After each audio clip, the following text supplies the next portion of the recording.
సినిమాని ఇష్టపడే ప్రతి అభిమాని గుండెల్లో నిలిచిపోయే చిత్రం సింధూర పువ్వు. ఆ చిత్రాన్ని మనకు తెలుగులో అందించి అదే టైటిల్ని తన ఇంటి పేరుగా మలుచుకున్న సింధూరపు కృష్ణారెడ్డి గారితో మాట్లాడి కొన్ని అమూల్యమైన విషయాలు మనం తెలుసుకుందాం.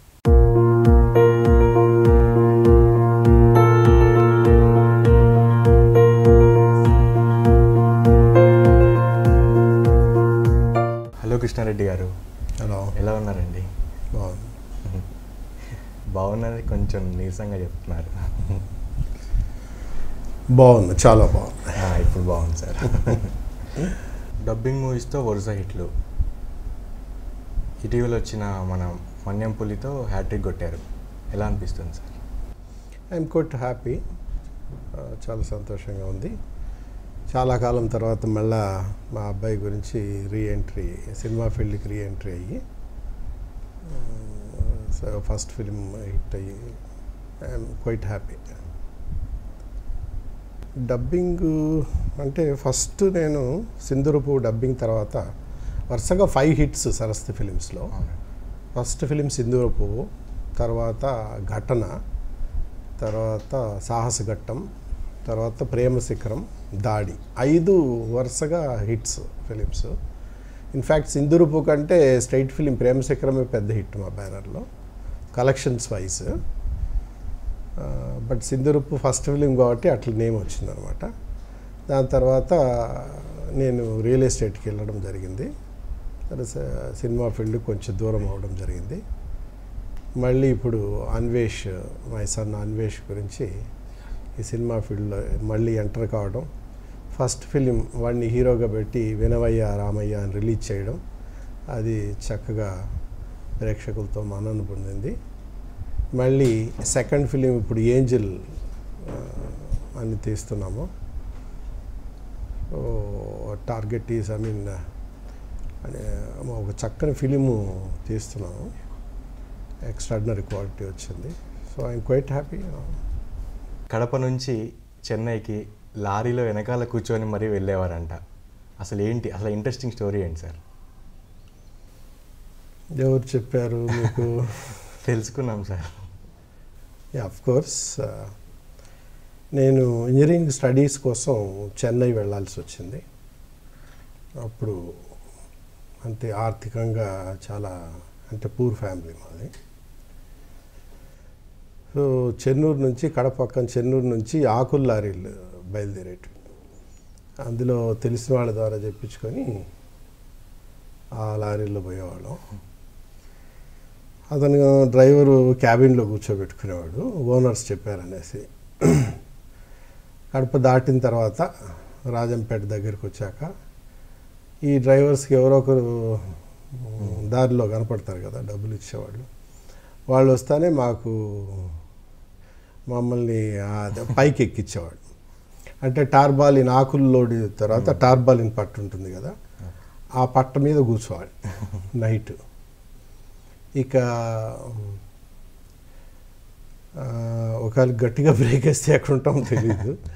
అందుకని ఆ టార్బాలిన్ పట్ట తాడు ఉంటుంది, తాడు కట్టేసి ఆ తాడు మధ్యలో చిన్న గ్రూవ్ లాగా ఏర్పాటు చేసుకొని అందులో వెళ్ళి పడుకొని ఆ చలిగాలికి ఆ టార్బాలిన్ ఎక్కడన్నా కొంచెం ఎక్స్ట్రా ఇది ఉంటే అవి మీదకు లాక్కొని అట్లే జర్నీ చేసి వెళ్ళేవాళ్ళం. అది పెయిన్ఫుల్ థింగ్ ఏంటంటే అప్పుడు ఫోన్స్ ఉండేటి కాదు ఇంట్లో. మా మదర్ అందు వెళ్ళేంత వరకు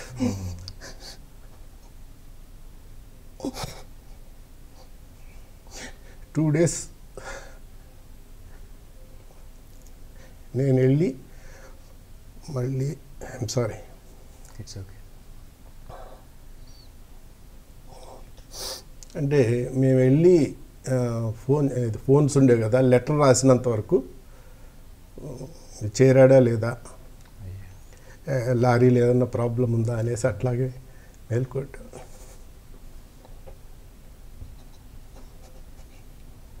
సారీ.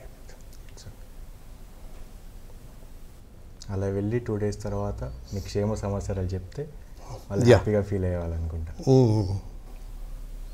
అంత కృషి చేసి చదివారా sir? Yes, of course. Okay sir. I'm sorry, extremely sorry. అయ్యో, నో ప్రాబ్లం. అంటే ఆ కాలంలో పేరెంట్స్ అంత ఇంట్రెస్ట్ తీసుకునేవాళ్ళు. సో చేరతామో లేదో తెలియదు. ఇప్పుడు ఎప్పటికప్పుడు 1 అవర్ ఫోన్ చేస్తూ ఉంటాం. దారిలో ఎలా ఉంటుందో అది మళ్ళీ ఫోన్ వచ్చే, అది మనం లెటర్ రాసి 2 days తర్వాత లెటర్ రీచ్ అయిన తర్వాత అప్పుడు అంతవరకు నిద్రపోయేవాళ్ళు కాదు, కుదుట పడేవాళ్ళు. ఇంకా అక్కడికి వెళ్ళాక టు స్టార్ట్ విత్ బుక్స్ కొనుక్కునేదానికి కూడా డబ్బులు ఉండేవి కాదు. అదే నోట్బుక్స్లో నోట్బుక్స్ తీసుకొని నోట్బుక్స్లోనే ఈ టెక్స్ట్ బుక్స్ పక్కన వాళ్ళకి రాసుకునేవాళ్ళం. ఇక బస్ ఛార్జెస్ లేక అట్లాగే అదే ఫ్రెండ్స్కి ట్యూషన్ చెప్పి మరి కొద్ది గొప్ప నడిచిపోయేవాళ్ళు. ఇట్లా ఎకనామికల్గా బర్డన్ అయ్యేటప్పుడు ఒకరోజు నా పక్కన క్లాస్మేట్, అంటే బెంచ్ మేట్, ఒక లెసన్ ఏదో ఎక్స్ప్లెయిన్ చేయమని అడిగాడు. నేను అది ఎక్స్ప్లెయిన్ చేశాను. ఎక్స్ప్లెయిన్ చేశాక మా రెగ్యులర్గా అడుగుతున్నాడు, 3-4. నేను ఏదో జోక్గా, so I want to charge you అట్లా అని అంటే ఫస్ట్ టైం నాకు 25 rupees వాళ్ళు ఫీజు పే చేశారు ఆ కాలంలో. అంటే అప్పుడు యాక్చువల్గా బస్ ఛార్జ్ 20 paise. ఆ 20 paise లేక నేను నడిచి వెళ్ళిపోయేవాడిని. ఓకే. బుక్స్ కొనుక్కొని లేక వైట్ పేపర్స్లో నేను రాసుకొని టెక్స్ట్ బుక్స్ మ్యాటర్ రాసి చదివేవాడిని. సో అట్లా స్టార్ట్ అయింది. అలాగా 3 స్టూడెంట్స్ అయ్యారు నాకు. సేమ్ సెమిస్టరు ఎండ్ అయ్యేసరికి 30 స్టూడెంట్స్ అయ్యారు. ఇంటూ 10 క్లాస్ రూమ్ తీసుకోవాల్సి వచ్చింది.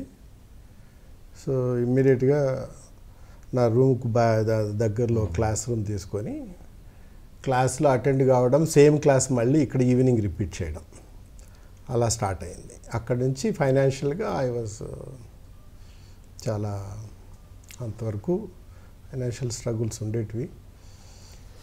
ప్యారలల్గా ఏఎంఐ చదువుతూ అట్లే ఐ బికేమ్ లెక్చరర్. అలా లెక్చరర్ అయ్యారు. తర్వాత ఇన్స్టిట్యూట్ పెట్టాను engineering. So it is highly successful.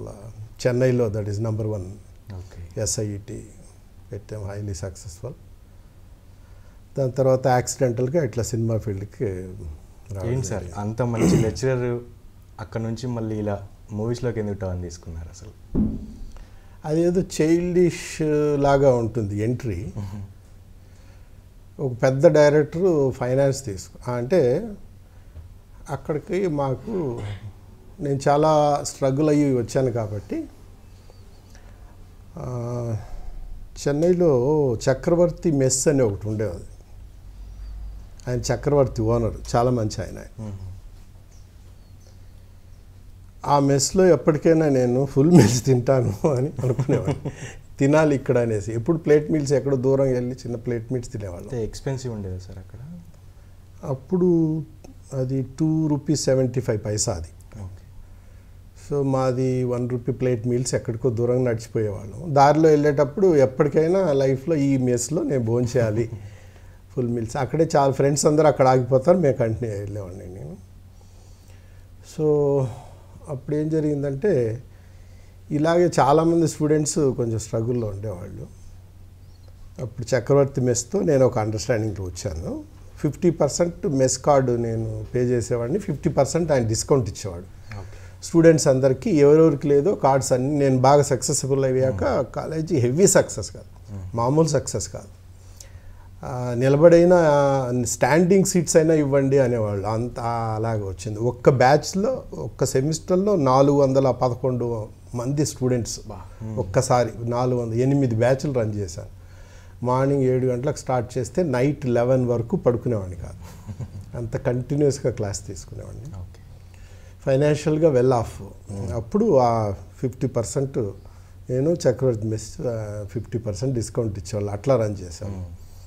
దాని తర్వాత మాకు పక్కనే కిచెన్ లాగా పెట్టి దాన్ని ఎవరైనా స్టూడెంట్స్ వచ్చి భోంచేయచ్చు అని చెప్పాం. తర్వాత ఈ అసిస్టెంట్ డైరెక్టర్లు వాళ్ళు కొంచెం ట్రబుల్లో ఉండే వాళ్ళందరికీ, వాళ్ళతో పాటు వచ్చిన వాళ్ళందరికీ కూడా అలౌ చేయమని చెప్పాను. సో అక్షయ్ పాత్ర ఆఫీస్ అని అప్పుడు పేరు వచ్చింది మనకి. సో అక్కడ ఎప్పుడు వెళ్ళినా భోజనం చేయొచ్చు అనేది. అట్లాగే మహాలింగపురంలో ఉన్నా కూడా బ్యాక్ సైడ్ ఎంట్రీ అయితే చెట్ల గార్డెన్కి కూర్చొని ఎవరైనా భోజనం చేయొచ్చు అనమాట. సో అలాగా సినిమా ఫీల్డ్కి నాకు పరిచయం, బయట పరిచయం లేదు. అలా వచ్చిన ఒక డైరెక్టర్ అట్లాగా ఫైనాన్స్ ఏదో తీసుకొని ఫస్ట్ టైం నాకు తెలీదు, మరి రిటర్న్ అడిగితే సినిమా రిలీజ్కి ఇస్తానమ్మా అన్నాడు. ఎప్పుడు ఇస్తారంటే ప్రింట్స్ వెళ్ళాలి కదా, ల్యాబ్ లెటర్ ల్యాబ్లో ప్రింట్స్ వెళ్తే కనుక వచ్చేది అన్నాడు. సరే ల్యాబ్లో వెళ్ళి కూర్చున్నాం, ప్రసాద్ ల్యాబ్లో ప్రింట్స్ అన్నీ వెళ్ళిపోతున్నాయి. మరి అన్నీ వెళ్ళిపోయినాయి కదండి అంటే, థియేటర్కి వెళ్ళామా, థియేటర్లో ఆడితేనే కదా కలెక్షన్ వచ్చేది అని అన్నాడు. మరి ఏం చేయాలి సార్ అంటే పదామన్నాడు. అక్కడ తెనాలికి తీసుకెళ్ళాడు. తెనాలి తీసుకెళ్ళాడు. షో అయిపోయినాక వచ్చి ఇంకేంటి సార్ అంటే ఆడితే ఇస్తామన్నారు. మరి ఆడలేదు కదమ్మా అన్నాడు.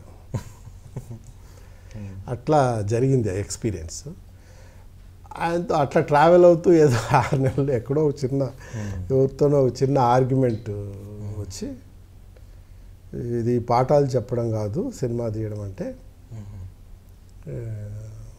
ఇది చాలా క్రియేటివ్ ఫీల్డ్, ఈస్థెటిక్ సెన్స్ కావాలి, ఏ తమాషా అనుకున్నావా, ఒకసారి తీస్తారు, అది రావచ్చు పోకపోవచ్చు, అది ఏం కాదు, అంత కష్టమైంది ఏముంది అని నేనేదో కమిట్ అయిపోయాను. ఆ ఎమోషనల్ ఆర్గ్యుమెంట్స్లో 6 monthsలో నేను సినిమా తీస్తానని కమిట్ అయ్యాను. గ్రేట్. అంతే, చూసేదానికి చైల్డిష్గా ఉంటుంది. లైఫ్లో ఎప్పుడు ఏం జరుగుతాయో ఎవరికి తెలియదు. 6 monthsలో అయితే కమిట్ అయ్యాను, ఎలా తీయాలో తెలీదు. సరే అప్పుడు Kamal Haasan dubbing cinema, Bhagyaraja dubbing సినిమాలు హైయెస్ట్ బిజినెస్ అయ్యి, భాగ్యరాజ కమల్ హాసన్ వాళ్ళకి రైట్స్ వచ్చి 6 lakhs ఉన్నాయి. సరే అవి 17-18 సినిమాలు చూసాను, ఏది నచ్చడం లేదు. ఇక నా వల్ల కాదేమో, నచ్చట్లేదు. ఏంటి సార్ మీకు బ్రహ్మాండంగా బిజినెస్లు అవుతున్నాయని అన్నారు, కానీ నాకు నచ్చలేదు. సరే ఒకరోజు క్లాస్ తీసుకొని ఆఫీస్లో వచ్చి కూర్చుంటే హిందూ పేపర్ చూస్తే సింధూరపువే స్టూడెంట్స్ తీశారు, చాలా బాగుంది అని అన్నాను. సరే నేను ఇమ్మీడియట్గా క్లాస్ అయిపోతాను, ఇమ్మీడియట్గా కాశీ థియేటర్లో వెళ్ళి ఇమ్మీడియట్గా సినిమా చూశాను. చూస్తే చాలా బాగా నచ్చింది నాకు. సినిమా ఫీల్డ్ ఫ్రెండ్స్ వాళ్ళు వీళ్ళు ఉంటారు కదా, సో అప్పుడు అడ్వైస్ చేశారు అది తీసుకోకూడదు. శివాజీ గణేశన్, విజయకాంత్ వాళ్ళంతా ఆ ఫేస్లు మనకు అసలు యాక్సెప్ట్ కావు, నేటివిటీ ప్రాబ్లం ఉంది, వాళ్ళని అసలు తెలుగు వాళ్ళు చూడరు అట్లా అన్నారు. అయినా ఇన్స్పైట్ ఆఫ్ దేర్ అడ్వైజర్స్ నాకు ఎక్కడో ఏదో ఇంట్రెస్ట్ అసలు చావట్లేదు. లేదు వెళ్దాము అట్లా అనేసి ఆభావం దగ్గరికి వెళ్ళాను. మామూలుగా ఆ కాలంలో ఈ సినిమాలన్నీ 1,00,000-1,25,000 అట్లుండేది. ఆయన అడిగాడు, ఏ సినిమా ఇట్లా భాగ్యరాజ్ చూసాం, సరే ఎంత చెప్పారు వాళ్ళు అంటే 6 lakhs చెప్పారంటే నేను 7 lakhs అన్నాడు. నాకు అర్థం కాదు, బాగా బిజినెస్ని పెద్ద హీరోలు కదా, అంతకంటే ఎక్కువ లేదండి, నేను అంతే, ఇది చాలా పెద్ద సినిమా మీకు తెలియట్లేదు అది ఇది అన్నాడు. మళ్ళీ వెనక్కి కూర్చోం, 125 ఎక్స్పెక్ట్ చేసాం. అలాగా 2-3 రోజులు ఉంటున్నాం, మళ్ళా చావట్లేదు. మళ్ళీ వెళ్ళడము 2 lakhs అనడం, ఆయన లేదు 7 lakhs అనడం, మళ్ళీ వెళ్ళడం 3 lakhs అనడం, ఆయన 7 lakhs అనడం, మళ్ళీ వెళ్ళడం 3.5 అనడం. పార్ట్నర్స్ కూడా వద్దనేసారు, మాకు వద్దండి ఇదంతా రిస్కీ అట్లా అనేసి. సో లాస్ట్లో వెళ్ళి ఏంటి ఈ పిక్చర్ సూపర్ డూపర్ హిట్, కానీ రేట్ పెట్టలేము ఎందుకంటే ప్రమోషన్ చేయడం చాలా కష్టం కదా అట్లా అనేసి, థియేటర్స్కి ఎలాగా అమ్మాలి, ఎలాగా మీకు కట్టాలి, ఎలాగా థియేటర్స్ రిలీజ్ చేయాలి, ఇంత అమౌంట్ 10 లక్షల అమౌంట్ అంటే ఆ కాలంలో 89, it is too big amount for me అని అన్నాను. నన్ను వాట్ యు సే, ఒకటే ఒక పాయింట్ నాకు ఇంట్రెస్టింగ్గా అనిపించింది నీలో, అందరూ బాగలేవు నేటివిటీ అది ఇది అని చెప్పిపోయి తగ్గించి అడిగారు, కానీ నువ్వు సూపర్ హిట్ అంటున్నావు, బాగుంది అంటున్నావు అని ఏదో ఫ్రాంక్గా చెప్పావు. I like your attitude, so I want to consider you, what is your final offer అంటే 4 lakhs అని చెప్పాను. 425 మేక్ ఇట్ పక్కా అని చెప్పేసి అన్నాడు. ఇమ్మీడియట్గా 425కి సో అడ్వాన్స్ ఇచ్చేసా. ఇస్తాను ఇవ్వడం అయితే ఇచ్చాం కానీ ఏం చేయాలో తెలియదు దాన్ని. సో ఎవరు కొనడానికి ఇంట్రెస్ట్ లేరు. అందరూ వచ్చి అడ్వైస్ చేశారు, కృష్ణంరాజు గారు రీమేక్ చేయాలని. ఎవరెవరు చూసి అబ్బాయి తెలుగు లాభం లేదు, ఇవన్నీ కష్టం అని చాలా చూశారు. ఇంకా ఆ టైంలో సరే నేను స్టార్ట్ చేసేసాను డబ్బింగ్ చేసి ఎవరు కొనకపోతే ఆంధ్రజ్యోతిలో 6 పేజీలది యాడ్ ఇచ్చాం. ఫస్ట్ పేజ్ నుంచి లాస్ట్ పేజ్ వరకు. First page quarter page start అవుతుంది, లాస్ట్ పేజ్ వరకు ఇంక్రీజ్ అవుతూ ఉంటుంది size. Okay. Last page full page. అది చూస్తానే నెల్లూరులో ఎవరో వచ్చి బాగా ప్రమోషన్ చేస్తారేమో అని 25,000 ఫస్ట్ టైం నాకు మనీ ఇచ్చారు. అంతే, మళ్ళీ ఎవరు రావట్లేదు. అక్కడి నుంచి ఏదో ఒక ట్రెండ్ క్రియేట్ చేయాలని చెప్పేసి అప్పుడు నిరోషాకి రామ్కి చిన్న అఫైర్స్, ఏదో లవ్ అఫైర్ ఉండేది. ఆ నిరోషా క్రేజీగా ఉండేది కదా, అప్పుడు లవ్ అఫైర్ ఉంటే సింధూరపులో ఆ అమ్మాయిని పట్టుకొని పరిగెడుతూ ఉంటాడు. ఆ స్టిల్ ఆంధ్రజ్యోతిలో ఆ స్టిల్ వేసి ఇట్లా రామ్కి నిరోష మద్రాసు నుంచి వెళ్ళిపోయారు, వాళ్ళ అడ్రస్ తెలిసిన వాళ్ళు ఎవరన్నా ఉంటే ఈ నంబరు ఫోన్ చేయమని చెప్పేసి దానికి ఇచ్చాను. ఏం లేదు, యాడ్ అంతే ఉంటుంది, అంతే స్టిల్. ఒకటే ఫోన్స్ నిరోష ఏమైంది ఏంటి సార్ అని. మధ్య వాళ్ళ బ్రదర్ ఫోన్ చేశాడు, అత్త ఎవరు నన్ను చంపేస్తాను అనేసి. అప్పుడు డిఎంకే రాదు కాబట్టి చాలా ర్యాష్గా మాట్లాడారు. లేదండి నేను ప్రొడ్యూసరు, కాస్త ఆగండి, ఒక 24 hours టైం ఇవ్వండి అని చెబుతున్నాను. లేదురా నీ సంగతి చూస్తున్నా ఎక్కడుండే అది ఇది. ఇక ఈవినింగ్కి నా వల్ల కావట్లేదు, ఏం వాళ్ళు ఫోన్ చేసి అవమానంగా ఉందయ్యా, ఎవరెవరో వస్తున్నారు మా ఇంటికి, ఏమైంది, ఎట్లా పోయింది, ఎక్కడున్నారంట, ఇవన్నీ చెప్పుకోలేక వస్తున్నాం అన్నారు. అప్పుడు సరే ఏందే పాతికలా చూద్దాము, నేను చెప్తా ఉంటే ప్రొడ్యూసర్ అని నువ్వు అర్థం కావట్లేదు, రేపు పొద్దున వరకు వెయిట్ చేయి, లేకపోతే రా చూద్దామని అన్నా. నేను 23 రాజమన్నారు తెరువులో ఉంటాను, నువ్వు వస్తే రా అని చెప్పి. సరే ఫైనల్గా కాంప్రమైజ్, మార్నింగ్ వరకు వెయిట్ పడిను, పొద్దున్నే సంగతి చెప్తామన్నారు. సరే పొద్దున్నే నిన్న చెన్నై నుంచి పారిపోయిన ఈ జంట మీ ఊర్లోని ఈ క్రింది థియేటర్లకు చేరుకున్నట్టుగా వర్తమానం అందింది, ప్లీజ్ మీరు వెళ్ళి రిసీవ్ చేసుకోండి అని థియేటర్స్ రిలీజ్ లిస్ట్ ఇచ్చాను. అప్పటికే ఆంధ్రప్రదేశ్లో ఫోన్స్ రావడం అదంతా డిస్కషన్లోకి వెళ్ళిపోయింది. సో డిస్ట్రిబ్యూటర్లు ఏమన్నారంటే 2 weeks పడుతుందండి ఇది పికప్ కావడానికి అన్నారు. నేను ఇది కన్నా రేపు బ్లాక్ అమ్మకపోతే ఫ్రీగా రాసి ఇచ్చేస్తాను, టేక్ ఇట్ మై ఛాలెంజ్ అని చెప్పి అట్లా ఛాలెంజ్గా రిలీజ్ చేశాం. First noon show 10 rupees, 25 rupees black Nellore. First all shows fulls అయిపోయినాయి. అక్కడి నుంచి ఎన్ని రకాల పబ్లిసిటీస్ చేసాము, ఎన్ని కాంట్రవర్సీస్. విజయవాడకి వెళ్ళి అప్సరా థియేటర్ రిలీజ్ అయింది, సింధూరపు రిలీజ్ అయింది, చాలా పెద్ద హిట్ అయిపోయింది కాబట్టి ట్రాఫిక్ డైవర్ట్ చేశాము అనేసి ఒక అనౌన్స్మెంట్ ఇచ్చాం పేపర్లో. పోలీస్ డిపార్ట్మెంట్ వాళ్ళు ఫోన్ చేశారు, ఏంటి ఎవరా నువ్వు, ఏంటి ట్రాఫిక్ ఏం డైవర్షన్ ఏంటండి. సార్ కింద ఏడీవీ అని ఉంటుంది, producer has got some rights. ADV అంటే ఏమైనా వేసుకోవచ్చు, ఇది సినిమాలో ఇట్లా ట్రాఫిక్ డైవర్షన్ ఏదో చెప్పాను. My God is too dangerous man అని చెప్పి పెట్టేశాడు. ఇట్లా రకరకాలుగా అలా ఒక రోజు ఆంధ్రప్రదేశ్లోని ఈ అన్నిటికీ వేరే వాళ్ళకి అమ్మేశారు అని వేశాం ఫస్ట్ పేజ్లో. ఈస్ట్ గోదావరి ఒకరు కొన్నారు, వెస్ట్ గోదావరి, సినిమాకి సంబంధం ఉండదు. ఇదేంటి జిల్లాలు అమ్మడం ఏంటి, ఆ పాకిస్తాన్ ఇండియాను అమ్మినట్టు, ఎవడయ్యా వీళ్ళు అమ్మేమంటే ఆ కొనుగోలుదారులందరినీ మీరు 5వ పేజీలో చూడమని వేసాం. అక్కడ వేస్తే సింధూరపుకు సంబంధించిన ఈ జిల్లా హక్కులను అమ్మామని మళ్ళీ ఎక్స్ప్లెనేషన్. అట్లా ప్రతిరోజు ఏదో ఒక, అది 1 way of nuisance, 1 way of just discussion చేసి ఆ సింధూరపుని, ఆ కొత్త ఆర్టిస్టులని, సినిమా ఎక్స్ట్రాడినరీ క్వాలిటీ, కానీ ఆడియన్స్కి ఎలా రీచ్ కావాలి, జస్ట్ క్వాలిటీ ఉంటే సరిపోదు. సో అలాగా అది సింధూరపు స్టార్ట్ అయింది. సో అంత బాగా ఏదో హిట్ అయ్యి, అదృష్టవశాత్తు దేవుడి దయ వల్ల అంత బాగా హిట్ అయిన తర్వాత అప్పుడు ఆ పేరు సినిమా ఫీల్డ్ అట్లా వచ్చింది, సింధూరపు కృష్ణారెడ్డి. అట్లా స్టార్ట్ అయింది. తర్వాత మళ్ళీ ఒక పెద్ద హీరోని పెట్టి ఒక సినిమా స్టార్ట్ చేసాం, ఇది చాలా పెద్ద హిట్ అయిపోయేసరికి పెద్ద హీరోలు డేట్స్ ఇచ్చారు. చేస్తానే ఆయన వస్తూనే అందరూ సార్ వస్తున్నారు లేండి అనేసరికి నాకేదో కానీ బాడీ లాంగ్వేజ్ తేడా ఉండే. నేను లెక్చరర్గా ఉండేటప్పుడు సడన్గా అది ఆర్టిఫిషియల్గా కుదరలేదు. So after some time start అయిన తర్వాత వాళ్ళకి చెప్పకుండా స్టాప్ చేశాను. ఈజ్ బిగ్ హీరో, నేమ్స్ అక్కర్లేదు. అప్పుడు సేమ్ సినిమాని మళ్ళీ ఘటన అని రామ్కిని పెట్టి యమునని పెట్టి తీసాం.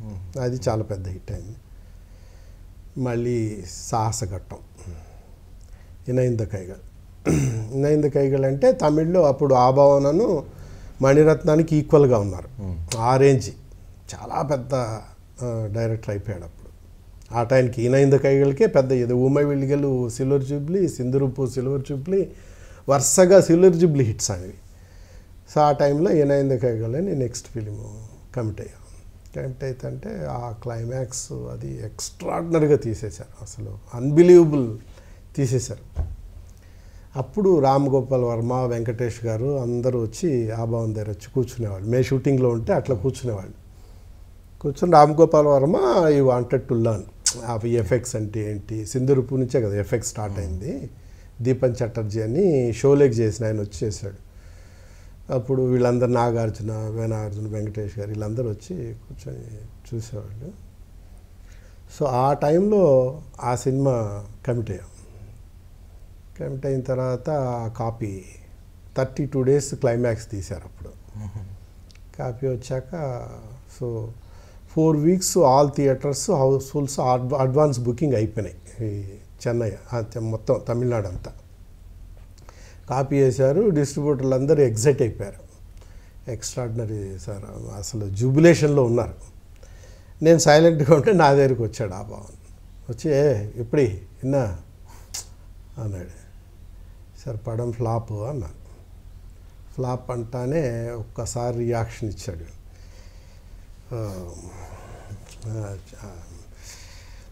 అని ఇంకా ఏదో సార్ ఇది ప్రాబ్లం ఉంది దీంట్లో, ఆడియన్స్ కనెక్ట్ కారు, ఫ్లాప్ అవుతుంది అంటానే కొట్టబోయాడు అన్నమాట. నాకు నేను వచ్చి ఆత్రానికి ఏం చేస్తాను నేను తెలీదు. పోయా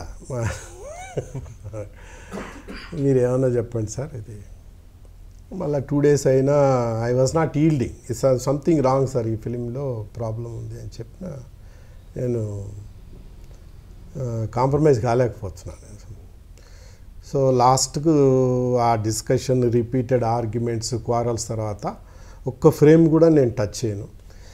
తెలుగులో నేను ఇట్లా రిలీజ్ చేయలేనని ఆ హీటెడ్ ఆర్గ్యుమెంట్లో వస్తే తెలుగులో ఏమైనా చేసుకోపోయా, నీకు రైట్స్ ఉన్నాయి అగ్రిమెంట్ ఏమైనా చేసుకోపో అంటే you permit me to change the editing portion, just edit చేస్తాను, రీఎడిట్ చేస్తానని చెప్పాను. Said okay no problem, go ahead. అట్లా ఆల్రెడీ సింధురూపు బాగా చేసావు కదా, ఏదో చూద్దాం, గో హెడ్ అని. సో వాళ్ళు రిలీజ్ చేశారు. ఫస్ట్ డే రిలీజ్ చేస్తానే 25 rupees టికెట్ ఈవినింగ్కి 10 rupeesకి వచ్చేసింది. అంటే బ్లాక్లో కొన్న వాళ్ళందరూ 10 rupeesకి అమ్మేసి, అంటే 1 dayలోనే డిజాస్టర్ అన్నమాట. అంత ఎక్స్ట్రాడినరీ ఫిలిం ఎందుకు డిజాస్టర్ అయింది వాళ్ళకి ఎవరికి అర్థం కాలేదు. పిక్చర్ బాగున్నట్లు అనిపిస్తూ ఉంది. సో మళ్ళీ నేను ఎడిట్ చేసి దేవి శ్రీదేవులు వేసాం. సో రాధిక వాళ్ళ మదరు వీళ్ళందరూ వచ్చారు. చిన్న ఇది మన సినిమాలాగా ఉంది కానీ మన సినిమా లాగా కాదేమో, ఏంటి ఇది కన్ఫ్యూజను, ఇది బాగుంది అనేసింది. టక్కన ఆయన చూశాడు ట్విట్టర్లో. సెకండ్ హాఫ్ చూద్దామన్నాడు. సెకండ్ హాఫ్ చూశాక వెల్డన్, ఆడియన్స్ చూస్తాము అన్నారు. చూస్తానే బొబ్బిల్ రాజాకు ఆపోజిట్లో రిలీజ్ చేశాం. మనది ఫుల్ అయ్యాకనే ఈక్వల్గా వెళ్ళిపోయింది బొబ్బిల్ రాజా. అప్పుడు రామానాయుడు గారు ఏమిటయ్యా నువ్వు నీ రచ్చ ఏంది, పబ్లిసిటీ గొడవలు ఏంది, నీది ఫుల్ కావడం ఏంటి, మళ్ళీ రావడం ఏంటి, వాట్ ఈస్ గోయింగ్ ఆన్ అని అన్నాడు. ఏం లేదు గురుగారు, మాకేదో 4 రోజులు ఉండేది, మీది 100 days ఫిలిం కదా, సిల్వర్ జూబ్లీ, మాది 4 వారాల ఫిలిం కదా, అట్లా అనేసి చాలా పెద్ద హిట్ అయింది. అందులో సినిమా ఎంత సెన్సిటివ్గా ఉంటుందంటే, అక్కడ మదర్ వచ్చేసి హౌస్ అరెస్ట్ అవుతుంది శ్రీవిద్య, సన్ వచ్చేసి పాకిస్తాన్ బార్డర్లో అరెస్ట్ అయిపోతాడు. ఇద్దరిని ఎంగేజ్ చేస్తుంది, హీరోస్ని, రామ్ కి అరుల్ పాండ్యన్ని ఎంగేజ్ చేసి ఫస్ట్ వచ్చి నన్ను రిలీజ్ చెయ్యి అని చెప్తే అప్పుడు అరుల్ పాండ్యన్ అంటాడు, నిన్ను రిలీజ్ చేస్తాం, నీతో పాటే నీ కొడుకుని కూడా రిలీజ్ చేస్తాము అని అంటాడు. సో నేనేమో ఫస్ట్ వస్తానే నా కొడుకుని రిలీజ్ చేయించండి అంటాడు. మరి మీ పరిస్థితి ఏంటమ్మా అంటే, నేను వయసు అయిపోయిందని నా గురించి ఎందుకమ్మా, నా కొడుకుని కాపాడితే చాలు అంటాడు. లేదు, మీ కొడుకుతో పాటు నిన్ను కూడా కాపాడుతాం అంటాడు. సెకండ్ హాఫ్ ఫస్ట్ హాఫ్ చేశాను. అంటే అప్రోచ్ వచ్చేసి కొడుకును రిలీజ్ చేయడానికి హీరోసు తల్లి పడే తపన అన్నట్లు ట్రీట్మెంట్ చేంజ్ చేశాను. సేమ్ వే, ఒక్క షాట్ షూట్ చేయలేదు. ఆ సెకండ్ హాఫ్ ఫస్ట్ హాఫ్ మార్చేసి ఆ యాటిట్యూడ్ వచ్చి they want to rescue her son. ఆ ప్రాసెస్లో ఈమెని కాపాడతారు. ముందేంటే మదర్ను కాపాడే ప్రాసెస్లో అబ్బాయిని కాపాడతారు. సో అది కరెక్ట్ కారండి ఆడియన్స్, తల్లి అలా మాట్లాడకూడదు, చిన్న ఫ్లా ఉంది, దీన్ని కరెక్ట్ చేస్తే హిట్ అవుతుంది అంటే సో ఆయన ఒప్పుకోలేదు. తర్వాత ఇక్కడ పెద్ద హిట్ అయ్యాక ఈ వాజ్ జస్ట్ లిటరల్లీ టీయర్స్. అంటే చిన్న దాంతో ఎంత లాస్ అయింది. అది సాహసఘట్టం. తర్వాత మళ్ళీ ప్రేమ శిఖరం అని, సో అది ఇట్స్ ఎ బిగ్ హిట్. దాని తర్వాత దాడి అని, అది కూడా వరుసగా 5 ఫిలిమ్స్ సూపర్ హిట్స్. అప్పుడు సరస్వతి ఫిలిమ్స్ అంటే ఫస్ట్ ఓపెనింగ్ పూజ రోజే, అప్పుడు పూజ రోజే బిజినెస్ అయ్యేది. ఫస్ట్ ఓపెనింగ్ అవుతానే బిజినెస్ అయిపోయేది. తర్వాత న్యాయరక్షణ పెద్దగా ఆడలేదు. సైనికుడు అది కూడా పెద్ద ఫర్ సమ్ రీజన్స్ ఆడలేదు. తర్వాత సాహస్ బాలుడు విచిత్ర కోతి అని ఒక పిక్చర్ నేను డైరెక్ట్ చేయడం జరిగింది. అది 3 years పట్టింది. అది యానిమల్స్ పర్మిషన్ రాక, సో హార్డిల్సమ్. 50 సంవత్సరాల తర్వాత 50 సంవత్సరాలకు ఒకసారి వచ్చే ముహూర్తం అని చెప్పి తిరుమల నుంచి పూజాలను అది తీసుకొచ్చి మా ప్రొడ్యూసర్స్ 3 లక్షలు ఆ రోజు ఓపెనింగ్ ఖర్చు పెట్టి సీఎం చంద్రబాబు నాయుడు గారిని తీసుకొచ్చి, ఆయన చంద్రబాబు నాయుడు సీఎం అప్పుడు ఎలక్షన్స్లో ఉన్న, ఆయన వచ్చి ఆయనే ఓపెన్ చేశారు. సో అంత గొప్ప ముహూర్తం స్టార్ట్ చేసాం. సినిమా ఫీల్డ్ సెంటిమెంట్స్ ఎలా ఉంటాయి, సో దానికి వచ్చిన ప్రాబ్లమ్స్ ఏ సినిమాకి రాలా.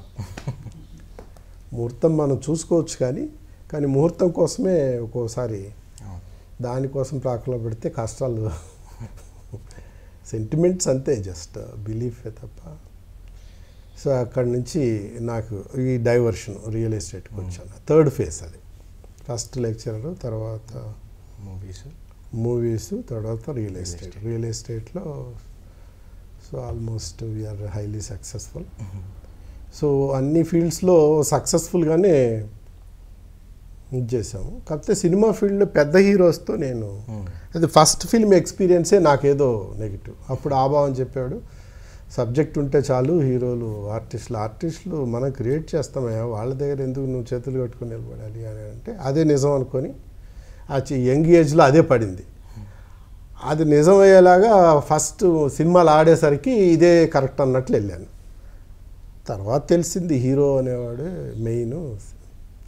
బట్ అప్పటికే నాకు ఈగో సెటిల్ అయిపోయింది బాడీలో. సో ఐ కుడ్ నాట్, అది ఆ ఈగో వల్లనే నేను అది పెద్ద హీరో. లేకపోతే అందరూ పాపం టాప్ హీరోస్ అందరూ డిస్కషన్స్, మీరు బాగా చేస్తున్నారు కాబట్టి చేయాలని, అట్లా జరిగింది. మీ తమ్ముడిని కూడా మీ అడుగుజాడల్లోనే వచ్చారు, మంచి ప్రొడ్యూసరు. ఇంట్లోనే పోటీ అని మీకు ఎప్పుడన్నా ఆలోచన వచ్చిందా? ఆలోచన అసలు లేదు. ఎందుకంటే వాడు పెద్ద ప్రొడ్యూసరు, పెద్ద హీరోలతో సినిమాలు తీశాడు కాబట్టి జనరల్గా సినిమా ఫీల్డ్లో వయసులో నాకంటే చిన్న అయినా కానీ ప్రొడ్యూసర్గా పెద్ద ప్రొడ్యూసర్ కదా. సో వాడు పెద్ద ప్రొడ్యూసర్, నేను చిన్న ప్రొడ్యూసర్స్ కాబట్టి ఆ పోటీ అనేది లేదు, అసలు ఎప్పుడు లేదు. మీ ఇద్దరి మధ్య సాన్నిధ్యం ఎలా ఉంటుంది? వాడు సినిమా ఫీల్డ్లో వస్తాడని నాకు తెలీదు. క్లాసెస్ అటెండ్ అవుతూ ఉండేవాడు. నాకు తెలియకుండా ఈ సినిమా డిస్ట్రిబ్యూటర్తో వాళ్ళతో తిరిగేవాడు. ఏదన్నా వచ్చినా తెలియకుండా అట్లా మేనేజ్ చేసి ఆ ఇంట్రెస్ట్తో వాడు అట్లా తిరిగేవాడు. తర్వాత ఇక నేను కూడా వదిలేశాను అనమాట. డిస్ట్రిబ్యూటర్లు వచ్చినప్పుడు ఎక్కడ ఏదో భోజనాల కంటే అప్పుడు అదే మీ తమ్ముడు కూడా మాతోనే ఉండేవాడు అన్నప్పుడు తెలిసేదన్నమాట. సో వీడు వాళ్ళు తిరుగుతూనే ఏదో ఇంట్రెస్ట్ వచ్చిందనేసి అట్లా స్టార్ట్ అయింది ఇంట్రెస్ట్. మీకు కూడా స్ట్రైట్ సినిమాలు తీసే సత్తా ఉన్నా కానీ ఎక్కువ మీరు డబ్బింగ్కే పరిమితం అయ్యారు. ఏమన్నా స్పెషల్ రీజన్ ఉందా సార్ దానికి? వెల్, డబ్బింగ్ స్ట్రైట్ సినిమా తీయాలంటే టేస్ట్ అనే కాదు, చాలా కాంప్రమైజ్ కావాల్సి వస్తుంది. ఇప్పుడు ఆడియన్స్ పాయింట్ ఆఫ్ వ్యూలో చూద్దాం. ఆడియన్స్కి ఏం కావాలి? ఎంటర్టైన్మెంట్, సినిమా బాగుండాలి. దానికి గ్యారంటీ ఏంటి వాళ్ళకి? ఇప్పుడు ఎవరు నిన్ను పెట్టి సినిమా తీస్తారు, వాళ్ళ గ్యారంటీ ఏమి ఉండదు. వాడు రాడు థియేటర్కి, నువ్వు ప్రూవ్ చేసుకున్నావు. సో హీరో ఉంటే ఒక గ్యారంటీ ఉంది. మహేష్ బాబు ఉంటే హీరోయిన్, పెద్ద హీరోయిన్ ఉంటుంది, డ్యాన్స్ బాగుంటాయి, ఫైట్స్ బాగుంటాయి, కథ ఉంటుంది, చాలా కాంప్రమైజ్ కాకుండా చేస్తారు, ఫారిన్ లొకేషన్స్ ఉంటాయి, అవి ఉంటాయి అని. సో గ్యారంటీ ఉంది. అట్లాగే పెద్ద హీరోస్ ఉంటే వాళ్ళ గ్యారంటీ ఉంది. సో ఇట్ ఈజ్ హీరోని పట్టే సినిమాలు ఆడతాయి. అట్ సేమ్ టైం డైరెక్టర్ ఎలా ప్రజెంటేషన్ చేస్తే, సెకండ్ ఇంపార్టెన్స్ డైరెక్టర్కి ఉంటుంది. నాకు బిగినింగే హీరోస్తో చెప్పాను కదా, హీరోస్తో ఎక్కడో డిస్కనెక్ట్ అయ్యింది. It is not that they are wrong. So ఆ బాడీ లాంగ్వేజ్లో హీరో బాడీ లాంగ్వేజ్, పెద్ద హీరోల బాడీ లాంగ్వేజ్ ఒకలాగా ఉంటుంది. సో మిగతా వాళ్ళ బాడీ లాంగ్వేజ్ జనరల్గా ఇంకోలాగా, సడన్గా ఫాలో చేయడం, రావడం. ఇప్పుడు ఆడియో ఫంక్షన్స్లో చూడండి, ఒక ప్రొడ్యూసర్ వస్తే ఎస్ బాస్ అట్లా అన్నట్టు, ఓ హీరో వస్తానే టకా లేయడము, ఆ ప్రొడ్యూసర్స్ డైరెక్టర్స్ ఫాలో చేయడము, అది తప్పుకోవడము. బాడీ లాంగ్వేజ్ టోటల్గా డిఫరెంట్. నేను అట్లాగా నాకు అడ్జస్ట్ కాదు. మా హీరో వచ్చాడు అనుకోండి, పడన్గా లేచి వెళ్ళి తప్పుకోండి చేయలేను. నేను లెక్చరర్గా వచ్చాను కాబట్టి బహుశా అది ఒక డిఫెక్ట్ ఏమో, కాబట్టి నాకు సూట్ కాలేదు. హీరోస్ లేకుండా పెద్ద డైరెక్టర్ని పెడితే ఎక్స్పెండిచర్ ప్రాబ్లమ్స్. ఇప్పుడు ఏ వినాయకుని పెట్టామనుకోండి, ఎక్స్పెండిచరు ఎక్సలెంట్ డైరెక్టర్గా అయినా కూడా హీరో లేకుండా ఆయన చేయడానికి ఇంట్రెస్ట్ ఇప్పుడు మనం కూడా అఫోర్డ్ చేయలేం. సో అలాగా నాకు సెట్ కాలేదు ఇక్కడ. మధు ఫ్రెండ్లీగా మూవ్ అవుతారు, అంత లౌక్యం నాకు లేకపోవచ్చు బహుశా, అదే రీజన్. మీరు అన్ని చేంజెస్ చేశారు, పబ్లిసిటీలో అంత క్రియేటివ్ చూపించారు. సో మీరు డైరెక్షన్ కూడా చేయొచ్చు కదా, మీకున్న అంత డెప్త్ ఉంది కదా మూవీస్లో. చేశాను, సాహస్బాళ్ళు చెప్పాను కదా, చేశాను. అది అన్ఫార్చునేట్లీ ఈ యానిమల్స్ ఇష్యూ వల్ల 3 ఏళ్ళు జరగడము, ఐ లాస్ట్ ఇంట్రెస్ట్. ఎలాగైనా రిలీజ్ అయితే చేశారు. రిలీజ్ చేసాము అంటే టీవీలో అది పెద్ద హిట్ కదా, అట్లీస్ట్ ఎవ్రీ వీక్ ఒకసారి వస్తూనే ఉంటుంది అది. అవును, వాళ్ళు ఎంత కొన్నారో 100 టైమ్స్ అంత కలెక్ట్ చేసిందని వాళ్ళే. సో అది ఆ ట్రబుల్, ఆ 2-3 ఇయర్స్ ఆ స్ట్రగుల్ అంతా నా రెస్పాన్సిబిలిటీస్ ఇవన్నీ ఎందుకు అనిపించి, ఎందుకో ఒక్కోసారి అలాగా అయిపోతుంది సడన్గా, అక్కడి నుంచి ఇక్కడికి జంప్, ఇక్కడి నుంచి ఇక్కడ జంప్, ఇట్లా రకరకాలుగా మారిపోయింది లైఫ్. ఏదో కడపలో ఉండాల్సిన టక్కని చెన్నై మీదకి రావడం, అక్కడి నుంచి లెక్చర్ కావడం, అక్కడి నుంచి సినిమా ఫీల్డ్కి ప్రొడ్యూస్ చేయడం, అక్కడి నుంచి డైరెక్ట్ చేయడం, మళ్ళీ అక్కడి నుంచి రియల్ ఎస్టేట్కి రావడం. బట్ గాడ్ గ్రేస్ ఒకటే, అది వింతో సంతోషమైన వింత ఏంటంటే, ఏ ఫీల్డ్లో వెళ్ళినా నేను హైలీ సక్సెస్ఫుల్గానే వెళ్ళాను. లెక్చరర్గా అయినా సరే, కాలేజీలో అయినా సరే, సినిమా ఫీల్డ్లో అయినా సరే, ఎంత ఎర్న్ చేసింది బిగినింగ్ అంతా సినిమా ఫీల్డే కదా. అలాగే రియల్ ఎస్టేట్లో అయినా సరే. సో హార్డ్ వర్క్, డెడికేషన్ ఎక్కువగా ఉండేది. సో లక్లీ గాడ్ గ్రేస్ అన్ని ఫీల్డ్లో సక్సెస్ అయ్యాం. దాదాపు 30 సంవత్సరాల సినీ ప్రస్థానం. ఇప్పుడు మన వ్యవస్థ ఎలా ఉందంటారు? అసలు సినీ వ్యవస్థ ఎలా ఉంది? అప్పటి నుంచి ఇప్పటిదాకా చూస్తున్నారు కదా. అదొక వ్యవస్థ, ఇదొక వ్యవస్థ, ఒకే వ్యవస్థ అని చెప్పలేము. అప్పుడు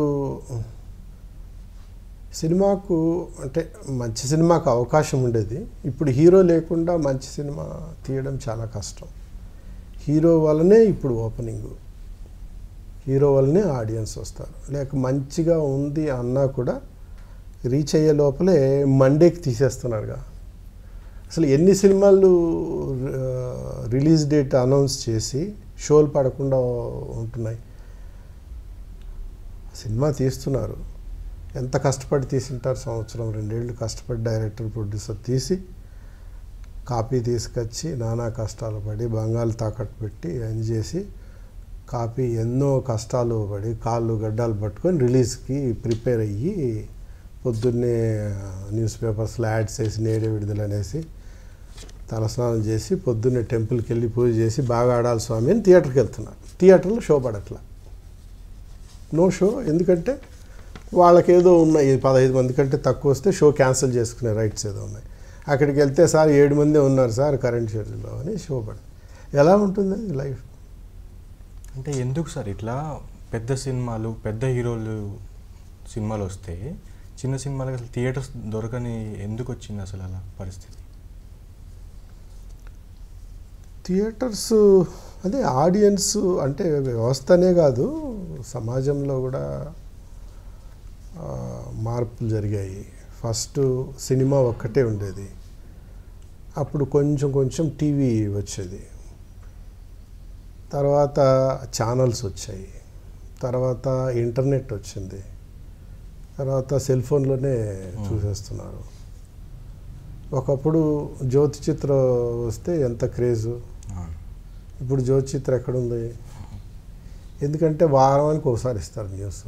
ఇప్పుడు ఎవ్రీ 10 మినిట్స్కి గ్రేట్ ఆంధ్ర చూడాలి, చూసి అప్డేట్ అవుతూ ఉండాలి. సో 1 వీక్ అంటే నువ్వు చాలా స్లో అయిపోతావు. సో అదే ఏంజిల్లో పెట్టాం, నెట్లు ఇంటర్నెట్లు డేటింగ్లు చాటింగ్లు డేటింగ్లు ప్రపంచాన్ని అరచేతిలో పెట్టుకొని బతికేస్తున్నారు అట్లనేసి. సో అంత కాంపిటీషన్ అయిపోయింది సినిమాకి. సో దాన్నంతా ఓవర్కమ్ చేసి సినిమాకి రావాలంటే ఒక వండర్ఫుల్గా ఏదో ఒకళ్ళకి ఎంటర్టైన్మెంట్ ఉండాలి. అది వాళ్ళ గ్యారంటీ. ఎందుకంటే వచ్చి టెస్ట్ చేసుకొని పోయే ఓపిక లేదు, కన్ఫామ్గా బాగుంటుందంటేనే వస్తున్నారు. బాగుంటుంది ఇన్ ద సెన్స్ సినిమా బాగుంటుంది అనే ఎక్స్పెక్టేషన్స్. సో పెద్ద హీరోలకి ఇమ్మీడియట్గా ఒక 2000 థియేటర్లు, 50 కోట్లు ఖర్చు పెట్టాడు, 40 కోట్లు ఒకే రోజులో వస్తుంది, 40 days. మిగతా వాళ్ళకి ఇప్పుడు థియేటర్స్ ఏంటి, ఇంత 50% థియేటర్కి షేర్ ఇవ్వాలి కదా. నువ్వు మహేష్ బాబు సినిమా రిలీజ్ చేసావు, నేనేదో ఒకటి వినమయ్య రామయ్య ఏదో వెళ్ళి అడిగాను, నీ సినిమా రిలీజ్ చేస్తే అతనికి 10 లక్షలు షేర్ వస్తుంది, నా సినిమా రిలీజ్ చేస్తే 50,000 షేర్ వస్తుంది. ఇది ఎందుకు ఇస్తాడు? థియేటర్స్ ఇవ్వడం లేదు, సహాయం చేయాలంటే ఎందుకు చేస్తాడు? It's a business. చాలామంది అంటుంటారు ఇవ్వట్లేదు అన్యాయం జరుగుతూ ఉందని. ఇప్పుడు 2 కొడుకులు ఉన్నారు, అన్నకి ఇచ్చాడు ఆస్తి నాకు ఇవ్వలేదంటే అది అన్యాయం. ఇది వాడి థియేటర్ వాడు బిజినెస్, వాడి డబ్బులు ఎవడు ఎక్కువ వస్తే దానికే ఇస్తాడు. దీనికంటే ఒక పరిష్కారం ఏం లేదంటారా సార్? పరిష్కారం ప్రభుత్వం దగ్గర ఉంది. ప్రభుత్వము not interested to solve the issues. ఎప్పటికైనా ఇన్కమ్ ట్యాక్స్ అనేది ఇన్కమ్ మీద ఉంటుంది. అక్కడ సినిమా చూసినా అది సినిమా ప్రాఫిట్ లాస్లో ప్రొడ్యూసర్స్ ఆస్తులు అమ్ముకొని ప్లాట్ఫామ్ అయిన ప్రొడ్యూసర్ల దగ్గర కూడా సినిమా రిలీజ్ చేస్తే 15 లక్షలు 20 లక్షలు గవర్నమెంట్కి ట్యాక్స్ కట్టాలి. బి సెంటర్స్లో ఎంత దారుణంగా ఉంటుందంటే అసలు 30,000 థియేటర్ కలెక్షన్స్ ఉంటే అందులో స్లాబ్ ఉంటుంది. సినిమా ఏ ఆడినా ఆడకపోయినా 5,000 రూపాయలు 4,000 రూపాయలు స్లాబ్ కట్టాలి. సపోజ్ 4,000 ఇంటూ 7 రోజులు 28,000 ట్యాక్స్ కట్టాలి. 28,000 రాదు బి సెంటర్స్లో చిన్న సినిమాలకి. అంటే షేరు సపోజ్ మన్యంపులి పెద్ద హిట్టే కదా, చాలా పెద్ద హిట్ కదా. చాలా బి సెంటర్స్లో ఎంత కలెక్ట్ చేసిందో అంతకంటే ట్యాక్స్ ఎక్కువ కట్టిన కలెక్షన్ రిపోర్ట్స్ ఉన్నాయి నాకు. ఓకే. చిన్న సెంటర్స్లో 25,000 కలెక్ట్ చేసింది నెట్గా షేర్. దానిలో 28,000 ట్యాక్స్ కట్టాము అని 3,000 డెఫిసిట్ పంపించినట్టు ఉన్నాయి. ఎలా రిలీజ్ అవుతాయి చిన్న సినిమాలు? వెనకడిగేస్తారు. సో ట్యాక్స్ సిస్టమ్ గవర్నమెంటు అది ఇన్కమ్ వచ్చిన దానికనే ట్యాక్స్ పెట్టారు. ఉండాలి, ఇన్కమ్ ట్యాక్స్ అయితేనే కరెక్టు. ఏమీ లేకుండానే ట్యాక్స్ 20% కలెక్ట్ చేస్తున్నారు. 20% అని మీకు అందరికీ తెలుసు, కానీ స్లాబ్ అనేది 100% ట్యాక్స్ ఉంటుంది. ఒక్కోసారి you get 25%, 25,000 share, 25,000 you have to pet government చిన్న సెంటర్స్లో. పెద్ద హీరోలకు అడ్వాంటేజ్ ఏంటి? వాడికి అక్కడ 3 లక్షలు షేర్ వస్తుంది, 25,000 పే చేస్తాడు. 2,75,000 అతనికి షేర్ వస్తుంది. ఇతనికి వచ్చిన 25,000 that is what you call slab system. బీసీస్లో స్లాబ్ సిస్టమ్ ఉంటుంది. కాబట్టి బీసీల్లో ఈ చిన్న సినిమాలు వెళ్ళే అవకాశమే లేదు. ఓన్లీ ఏ సెంటర్స్లోనే ఆడించుకోవాలి. అంటే 30-40% కలెక్షన్సే మనం ఎలిజిబుల్. అందులో కూడా మళ్ళీ అన్నీ ఆడతాయనే లేదుగా, షోసే పడట్లేదు. ఎట్లా వస్తాయి సినిమా ఫీల్డ్? మరి మనలాంటి వాళ్ళు ఎలా తీస్తారు? కాంప్రమైజ్ కావాలి. కాంప్రమైజ్ అనే నేను అది రైటో రాంగో, సో బాడీ లాంగ్వేజ్ మంది మార్చుకొని ఈగోని చంపుకొని హీరోస్ వెంటబడి తిరగాలి. వాళ్ళు పొద్దున్నే పేపర్ చదివించాలి. ఇవన్నీ ఉన్నాయి కార్యక్రమాలు, మీకు తెలుసుగా. అవన్నీ పొద్దున్నే గుడ్ మార్నింగ్ చెప్పి ఇవన్నీ వాళ్ళు ఈ జోక్ వేసినా నవ్వాలి, ఏం చేసినా ఇవన్నీ అలవాటు చేసుకోవాలంటే you need artificial body language. అది ఇంక ఈ వయసులో మనకేమొస్తుంది కాబట్టి మనం తీగిపోవడానికి కారణం అది, వేరే ఏం లేదు. ఇండస్ట్రీ తప్పని కాదు, ఈ సిస్టమ్ తప్పని కాదు. ప్రజలు కూడా ఏంటి వాళ్ళకి, ఇప్పుడు నీకు ఎవరో కొత్త సినిమా కొత్త కుర్రాడు చేశాడు, నీకున్న ఆప్షన్స్లో టీవీ పెడతావు, నెట్లో కూర్చుంటావు, ఈ సెల్ ఫోన్లో ఇవన్నీ ఏదో చేస్తూ ఉంటావు. అవన్నీ వదిలి ఎవరో కొత్త కూడా థియేటర్లో ఉందంటే ఆడికి బైక్ వేసుకొని క్యూ లైన్ పెట్టి 150 రూపాయలు టికెట్ పెట్టి ఏం లేదు కదా, ఇంట్రెస్ట్ అంత లేదు కదా. ఉంది అంటే అదే మహేష్ బాబు సినిమా రిలీజ్ అవుతూ ఉంది, మురుగదాస్ సినిమా చూస్తున్నాడు, అసలు వారం ముందు నుంచే ప్రిపేర్ అయిపోతాం. సో అది ఎక్కడ ఇండస్ట్రీ రాంగ్ అని కాదు, థియేటర్స్ వాళ్ళు రాంగ్ అని కాదు. నాకు తెలిసి థియేటర్స్ వాళ్ళు రాంగ్ అని కూడా అందరూ అంటారు, కానీ నాకు అంత బిజినెస్ కదా ఇది, ఇందులో మెర్సీ ఏముండదు సినిమా ఫీల్డ్లో. సినిమా ఫీల్డ్లో అందరికీ తెలిసిన విషయం ఎవరు చెప్పరు అనుకోండి. ఏ సినిమా ఫ్లాప్ అయినా అందరూ విపరీతంగా పోయాడంటగా నా కొడుకు, అమ్మో నీకు తెలుసా అసలు ఈ 10,000 రాదండి బాబు, స్లాబ్ వెనక్కి కట్టారంట, పోస్టర్ రాలేదు తెలుసా అంట అని ఎంజాయ్ చేస్తూ ఉంటారు. ఆ ఫీల్డ్లోకి వెళ్ళి నువ్వు నాకు సహాయం చేయాలి, థియేటర్ ఇవ్వాలంటే ఫీల్డ్ ఎటువంటిది? Competitive field. ఈ హీరో సినిమా పోతే ఆ హీరో సినిమా ఆడుతుంది. ఇక్కడ ఫ్లాప్ అయితేనే కదా అది హిట్ అయ్యేది. 2 రిలీజ్ అయ్యాయి, ఒకటి ఆడకపోతే ఇంకో దీని కలెక్షన్ దానికి వస్తాయి. ఇది హిట్ అయితే అది మళ్ళీ డ్రాప్ అయిందంటారు. So competitive field, running race ఇది. రెండో వాడికి సింపతి చూపిస్తే వాడు ఫస్ట్ వస్తాడు, నీకు కప్పు వెళ్ళిపోద్ది.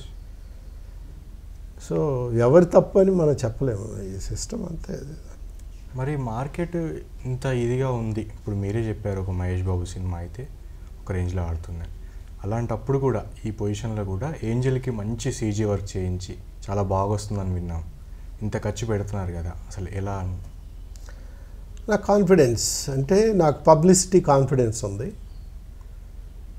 సో సుందర్ చెప్పాను కదా, దీనికి ఒక టైప్ ప్రమోషన్ చేస్తున్నాము. I'm sure openings theatres will be crowded fulls. అలాగే ప్లాన్ చేశాం దీనికి. అదే కాదు,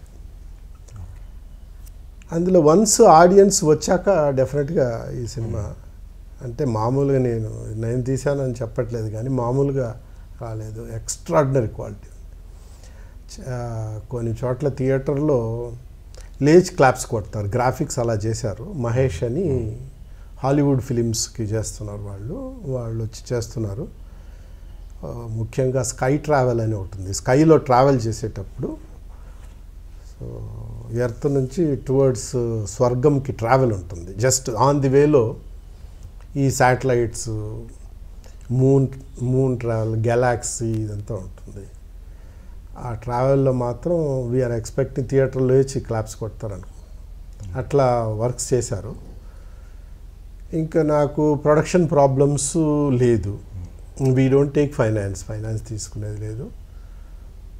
బిజినెస్ మీద ఆధారపడేది. We don't sell the film also, will release. మనకు ఏదో కొంచెం రెప్యుటేషన్ ఉంది కాబట్టి థియేటర్స్ సమ్మర్లో అయినా మనకి ఇస్తారు, ప్రాబ్లం లేదు. సురేష్ ఫిలిమ్స్ వాళ్ళు మనకు అండర్స్టాండింగ్లో ఉన్నారు, వాళ్ళకి థియేటర్స్ ఉన్నాయి. ప్లస్ ఓపెనింగ్స్ తెస్తానన్న కాన్ఫిడెన్స్, దానికి ఒక బడ్జెట్ కేటాయించాం కాబట్టి ఆ స్ట్రాటజీతోనే ఇలా తీయడం జరిగింది. హీరో బేస్డ్ మూవీస్ అని అన్నారు కదా, మొన్న వచ్చిన పెళ్లి చూపులు కానీ, విజయ్ దేవరకొండ అంత పెద్ద హీరోయిన్ కాదు, అయినా ఒక మంచి సూపర్ హిట్ అంది. అది ఒక స్ట్రాటజీ ఫాలో చేశారు. నేను సింధూరపుకి ఎలా చేశాను, వాళ్ళు ఏం చేశారు తెలుసుగా మీకు. సినిమా ముందే చాలామందికి, రిలీజ్కి ముందే చాలామందికి చూపించి, ఫేస్బుక్లో ప్రమోట్ చేసి, విజయవాడలో షోలు వేసేసి, అది చేసి ఇది చేసి రిలీజ్కి ముందే ఎక్స్పెక్టేషన్ తీసుకొచ్చారు. అంత హార్డ్ వర్క్ చేసిన తర్వాతనే పెళ్లి చూపులకి రిసెప్షన్ వచ్చింది. చాలామంది పెద్దవాళ్ళు హ్యాండ్ ఉంది దాంట్లో, వాళ్ళకి నచ్చింది, వాళ్ళు బాగుంది సినిమా అని చెప్పారు, వాళ్ళు మంచి మంచి థియేటర్స్ ఇచ్చారు. ఇంత హోంవర్క్ చేయాలి, అందరు చేయలేరు కదా. ఇప్పటికీ చిన్న సినిమాలు ఆ రిలీజ్ డేట్ని బట్టి ఉంటుంది. రిలీజ్ డేట్లో సినిమాలు ఏం లేవు, థియేటర్స్ దొరుకుతాయి. పెద్దవాళ్ళు రిలీజ్ చేస్తే ఒకలాగా ఉంటుంది, వాళ్ళ ప్రొడ్యూసర్స్ డిస్ట్రిబ్యూటర్స్ ఎక్స్పెక్టేషన్స్ కూడా కొన్ని ఉంటాయి. థియేటర్స్ ఇస్తారు, మా ఈ డిస్ట్రిబ్యూటర్ అయితే కంటిన్యూస్ చేస్తాడు, ఇది ఇస్తారు అనేసి. బట్ దట్ ఈజ్ 10% అలా జరుగుతాయి అన్నమాట. మరి పెళ్లి చూపులు ఈ మధ్య హీరో సినిమా రిలీజ్ అయినాయి. ఆల్మోస్ట్ అన్ని హీరో సినిమాస్ హెవీ కలెక్షన్సే కదా. In spite of the talk is not good, బాగలేవన్నా కూడా కలెక్షన్స్ ఏంటి. నీకు వేరే సినిమా మన ఈ మధ్య రీసెంట్గా రిలీజ్ అయినవి చాలా బాగుంది, అమీర్పేట్ జంక్షన్లో ఏదో బాగుందండి అని అన్నారు. లేదు ఒక్కడుండేవాడు, అదే సినిమా ఒక్కడుండేవాడా, అప్పట్లో ఒకడుండేవాడు, అందరూ అప్రిషియేట్ చేశారు, ప్రెస్ అప్రిషియేట్ చేసింది, చాలా బాగుంది. రామ్మూర్తి నాయుడు గారి కొడుకు నారా రోహిత్ హీరో, అప్పట్లో ఒకడు ఉండేవాడు, అది చాలా బాగుందన్నారు. ఏమైంది? ఈ మధ్య ఒక సినిమా రిలీజ్ అయింది, అసలు బాగాలేదన్నారు. ఏమైంది? దానికంటే 50 times ఎక్కువ ఉంది collection. That is what hero ఉంటే ఆ స్ట్రెంగ్త్ వచ్చేస్తుంది. సో పెళ్లి చూపులు ఒకటే, పెళ్లి చూపులు ఆడింది అంటే, ఒక్క సినిమా చిన్న సినిమా ఆడింది అంటే ఇండస్ట్రీకి చాలా పెను ప్రమాదం ఉంటుంది. ఏ రూపంగా అంటారు? ఒక్క సినిమా ఆడితే కనీసం 30 నుంచి 40 మంది కొత్త ప్రొడ్యూసర్లు దిగుతున్నారు. ఆ సినిమా ఎగ్జాంపుల్ తీసి చాలామంది ఇది ఎందుకు ఆడవు, ఇప్పుడు నువ్వే అడిగావు పెళ్లి చూపులు ఆడింది ఎందుకు అడిగావు. సో యువర్ పాయింట్ ఈస్, అది ఆడినప్పుడు మనది ఎందుకు ఆడవు అనేది దట్స్ యువర్ పాయింట్. కానీ హిట్ అయినవి మాత్రమే మనకు తెలుస్తోంది పేపర్లో. ఫ్లాప్ అయినవి 300 సినిమాలు రిలీజ్కి వెయిటింగ్లో ఉన్నాయి. ఆల్మోస్ట్ ఎవ్రీ వీక్ ఒకరు వస్తారు నా దగ్గర, ఈ సినిమా రిలీజ్ చేయండి సార్, మీరు పబ్లిసిటీ బాగా చేస్తారు. వస్తాను, ఏం చెప్పాలో తెలియదు. చాలా వాళ్ళ కష్టాలు చూస్తూ ఉంటే చాలా ఇదిగా ఉంటుంది, కానీ ఏం చేయలేని పరిస్థితి. సో అలా ఏదో ఒకటి హిట్ అయిందని అన్ని కొత్త సినిమాలకి అలా ఉంటాయని మనం ఎక్స్పెక్ట్ చేయకూడదు. It's a rare thing. ఇప్పుడు సార్ ఒక బడా ప్రొడ్యూసర్ కూడా ఒక 2-3 సినిమాలకే కనుమరుగైపోతున్నాడు.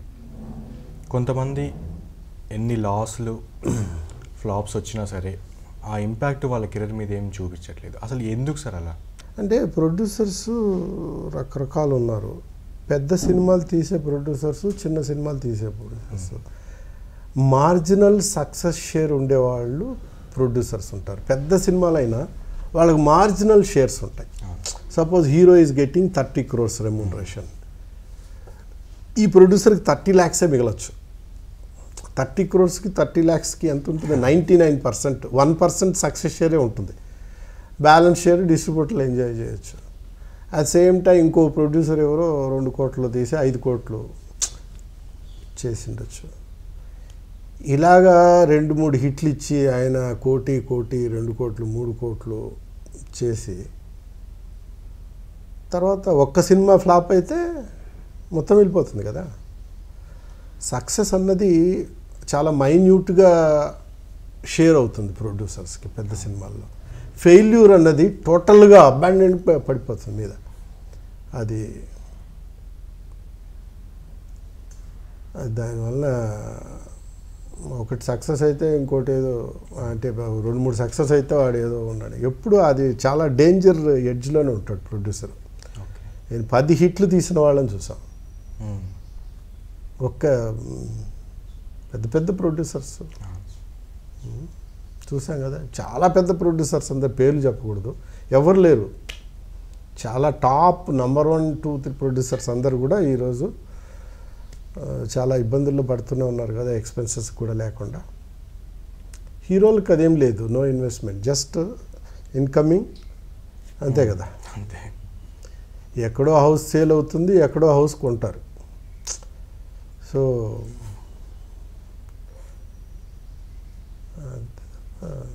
ఈ ప్రొడ్యూసర్స్ గ్యారంటీ ఏముండదు. ఇప్పుడు ఇండస్ట్రీ మొత్తం సక్సెస్ చుట్టూనే తిరుగుతుంది నార్మల్గా. ఇప్పుడు మనం సక్సెస్లో ఉంటే మన వెనకాలే ఉంటారు, ఫెయిల్యూర్ వచ్చినప్పుడు కనిపించరు. అసలు మీ అలాంటిది ఎలా సార్? ఇప్పుడు అది నిజమే అంటారా సార్? 100%. అందులో తప్పేంటి అంటాను నేను. నాకైతే తప్పే. ఇప్పుడు సక్సెస్ ఉంటేనే కదా ఎవరైనా దాన్ని షేర్ చేసుకోవాలంటారు. చాలామంది కష్టాలు పడుతున్నారు, వాళ్ళ ఆఫీస్కి ఎందుకు వెళ్తారు? న్యాచురల్ సైకాలజీ, తప్పని కూడా నేను అనుకోవడం లేదు. సక్సెస్నే షేర్ చేసుకోవాలనుకుంటారు ఎవరైనా. మీరు ఎలా ఫేస్ చేశారు సార్ అలాంటి సిచ్యువేషన్? ఎవరైనా సొంతంగా ఫేస్ చేయాల్సిందే. ఎవరో ఏదో వస్తారు హెల్ప్ చేస్తారు అనేది impossible. Don't expect in this field, but create some common interest. Common interest ఉంటుంది.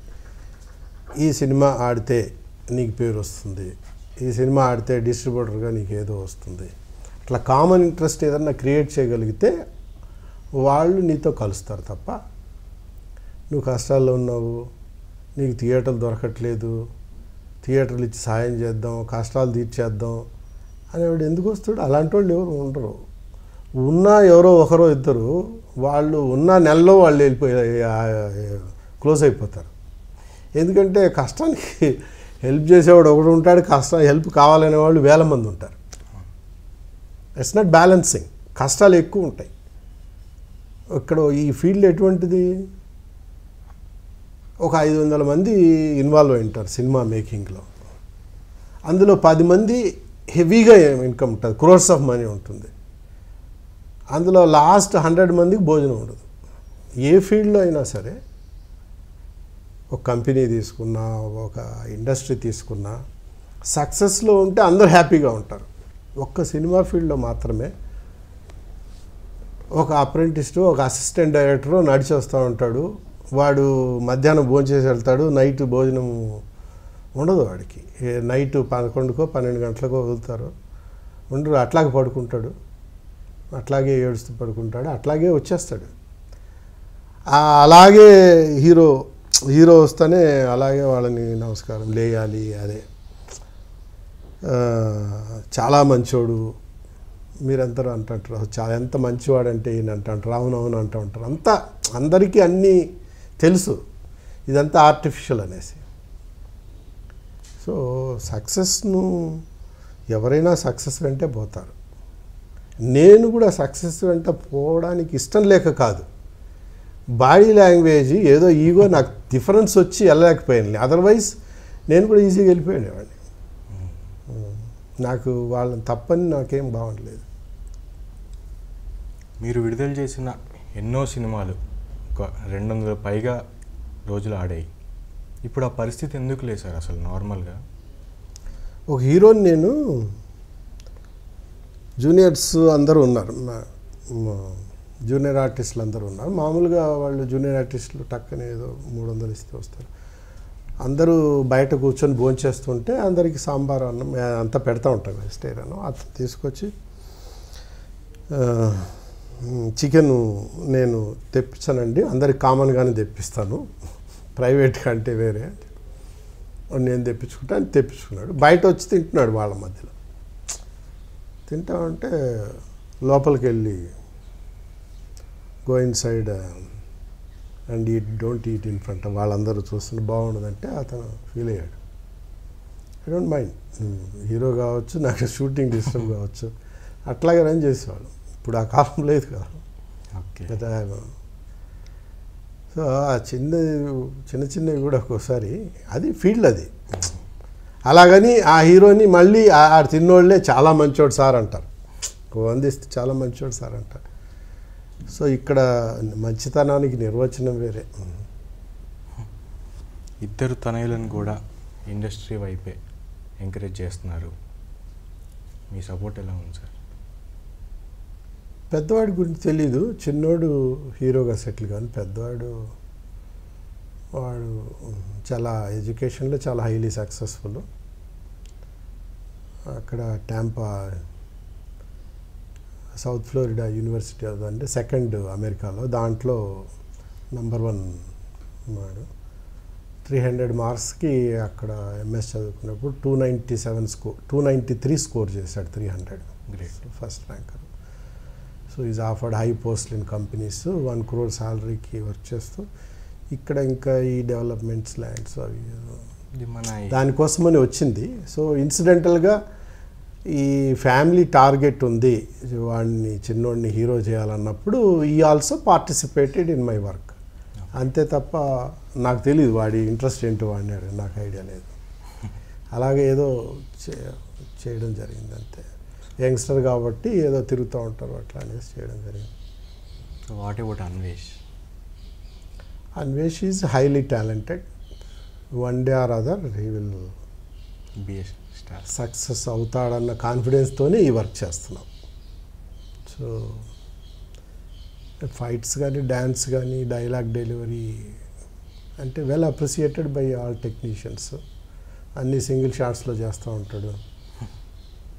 సో అదే ఎవరో అనుకుంటున్నారు, అదే జానీ మాస్టర్ సాంగ్స్ ఎక్స్ట్రాడినరీగా వచ్చింది అని వాళ్ళ అసిస్టెంట్ ఎవరికో చెప్తుంటే విన్నాం అనమాట.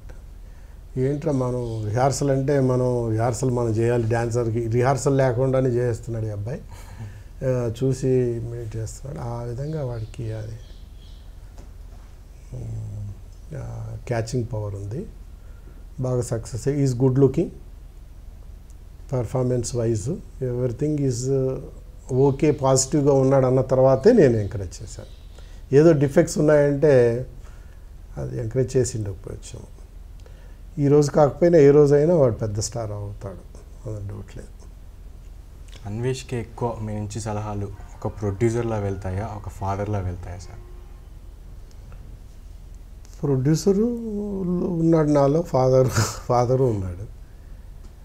ఫాదర్గా అంటే వెళ్ళడంలో చిన్న స్వార్థం ఉంటుంది, కొడుకు బాగుండాలని.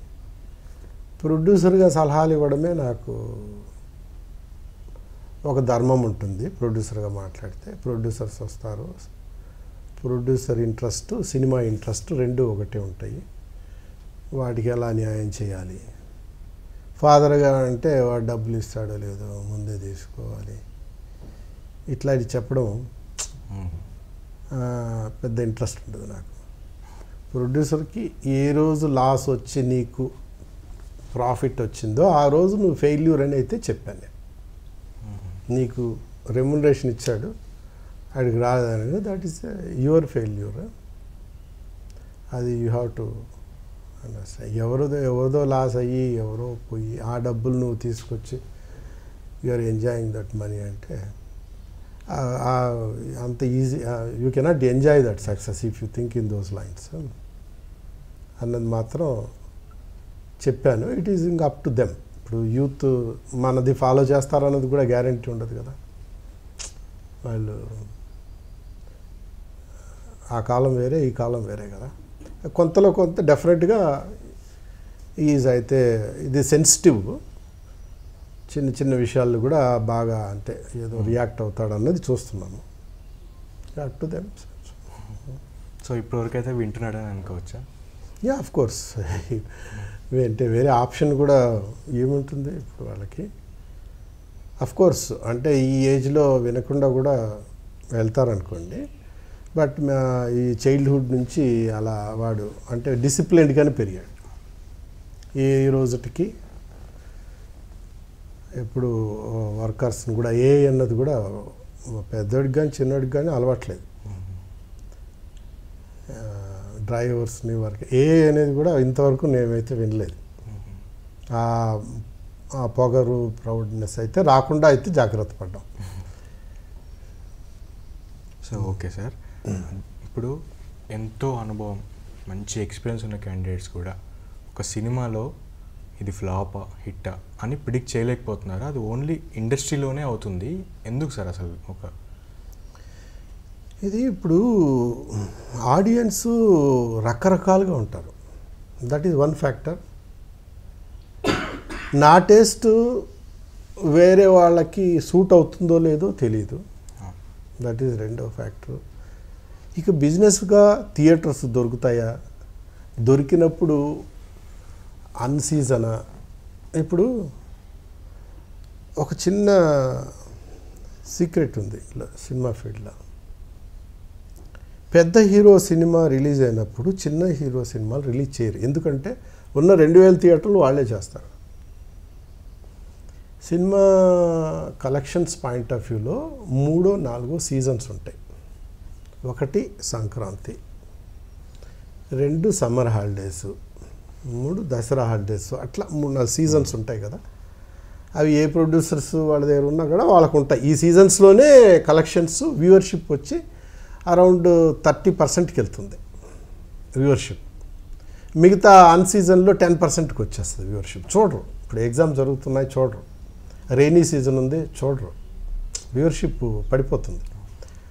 ఆ బాగా వ్యూవర్షిప్ ఉన్న టైంలోనే పెద్ద హీరోలు రిలీజ్ చేస్తారు. వాళ్ళకి టోటల్ థియేటర్స్ ఉంటాయి.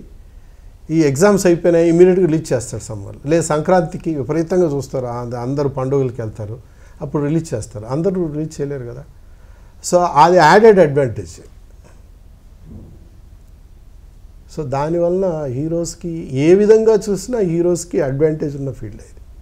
ఓకే, ఇప్పుడు అదర్ లాంగ్వేజ్ మూవీసే కాదు, అదర్ లాంగ్వేజ్ హీరోయిన్స్, టెక్నీషియన్స్ని మన ఇప్పుడు ప్రొడ్యూసర్స్ చాలా ఎంకరేజ్ చేస్తున్నారు అని ఒక ఇది ఉంది కదా, అది నిజమే అంటారా సార్? మన వాళ్ళకన్నా ఇది ఓన్లీ టీవీలో ఇంటర్వ్యూల్లో చెప్తారు కానీ మన వాళ్ళని ప్రోత్సహించాలి. మన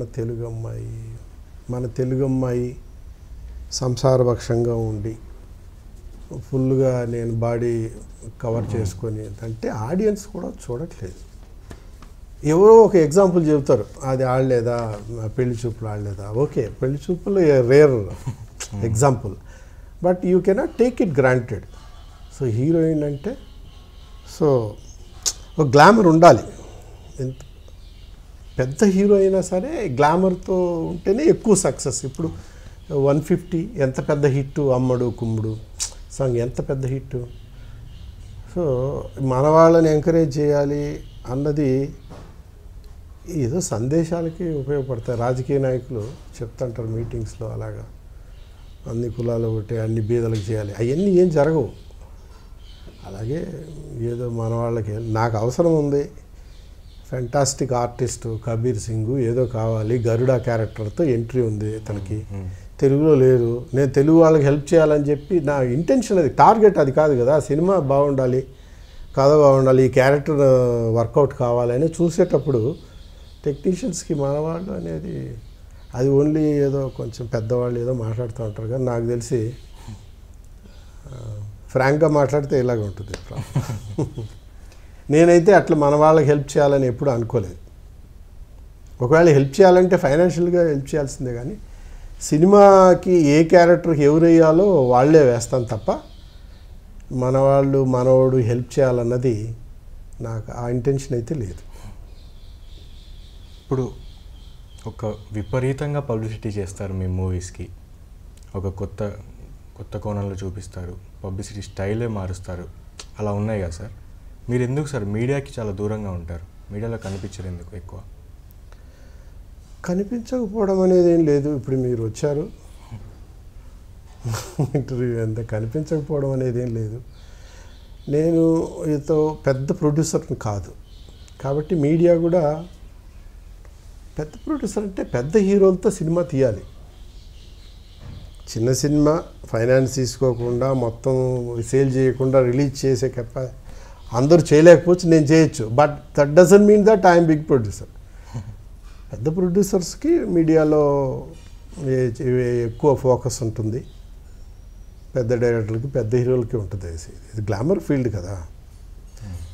సింధూరపు కృష్ణారెడ్డి ఏదో చెప్తున్నాడంటే పెద్ద ఇంట్రెస్ట్ ఏముంటుంది అందులో? కాబట్టి ఇట్స్ న్యాచురల్ వే. అది మనము అది తప్పో రైట్ అని కూడా నేను చెప్పట్లేదు. ఆడియన్స్కి అదే ఇంట్రెస్ట్ ఉంది. పెద్ద హీరోతో ప్రొడ్యూసరు అనౌన్స్ చేశాడు ట్యాగూర్ మధు మహేష్ బాబుతో. ఇమ్మీడియట్గా ట్యాగూర్ మధు అంటే ఫట్టుని కొట్టేస్తారు. ట్యాగూర్ మధు ఏదో మాట్లాడుతున్నాడు, మహేష్ బాబు గారు బాగా చేస్తున్నారంటే ఇమ్మీడియట్గా దానికి వ్యూవర్షిప్ ఉంటుంది, టీఆర్పీ వస్తుంది, బాగుంటుంది. దానికి వెళ్తారు కదా మీరు. ఏదో మీకు తెలిసే తెలికి వచ్చారు కానీ మామూలుగా న్యాచురల్గా అదే ఉంటుంది. మీడియాకు దూరంగానేం లేదు. ఐ లైక్ మీడియా అని ఎక్కువ ఇంట్రెస్ట్, నాకు పబ్లిసిటీ ఎక్కువ ఇంట్రెస్ట్ కాబట్టి బిగినింగ్ నుంచి. నాకు ఆంధ్రజ్యోతి ప్రసాద్ గారు ఎండీగా ఉన్నప్పుడు ఒక షీల్డ్ కూడా ఇచ్చారు. అంటే పబ్లిసిటీ ఈ ఇయర్ సింధూరపు తర్వాత ఆ ఇయర్ డబల్ అయిందనమాట.